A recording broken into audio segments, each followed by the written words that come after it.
Switzerland లో జరిగిన కొత్త సంవత్సర వేడుకల్లో విషాదం నెలకొంది. స్కై రిసార్ట్ బార్ లో జరిగిన అగ్ని ప్రమాదంలో 40 మందికి పైగా చనిపోయినట్లు తెలుస్తోంది. 100 మందికి పైగా గాయపడినట్లు పోలీసులు ప్రకటించారు. వారిలో చాలా మంది పరిస్థితి విషమంగా ఉన్నట్లు చెప్పారు. ఈ ప్రమాదానికి ఉగ్రదాడి కారణం కాదని పోలీసులు స్పష్టం చేశారు. ఓ క్యాండిల్ వల్లే ప్రమాదం జరిగి ఉంటుందని ప్రాథమికంగా తెలుస్తోంది. కొత్త సంవత్సరాది వేడుకల వేళ స్విట్జర్లాండ్లో భారీ ప్రమాదం జరిగింది. ప్రముఖ పర్యాటక ప్రాంతమైన క్రాన్స్ మోంటానా నగరంలోని స్కై రిసార్ట్ బార్లో ఘోర అగ్ని ప్రమాదం జరిగింది.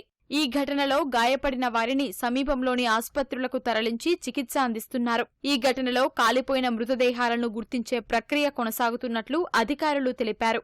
అయితే అందుకు కొన్ని వారాల సమయం పడుతుందని భావిస్తున్నారు. ప్రమాద సమాచారం అందిన వెంటనే పోలీసులు, ఇతర బృందాలు ఘటనా స్థలానికి చేరుకుని సహాయక చర్యలు చేపట్టాయి. బాధితులను ఆసుపత్రికి తరలించేందుకు 40 అంబులెన్సులతో పాటు 10 ఎయిర్ గ్లేసియర్ హెలికాప్టర్లను వినియోగించారు.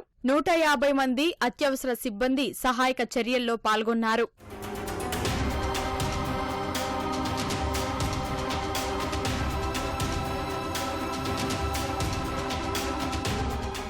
ఈ ప్రమాదానికి ఉగ్రదాడి కారణం కాదని పోలీసులు తేల్చి చెప్పారు. అయితే ఓ క్యాండిల్ కారణంగా అగ్ని ప్రమాదం జరిగినట్టు పార్టీలో ఉన్న పలువురు అనుమానిస్తున్నారు. వెయిటర్ ఓ క్యాండిల్ను షాంపెయిన్ బాటిల్పై ఉంచి పైకి లేపారని, అది పైకప్పుకు అంటుకుందని పేర్కొన్నారు.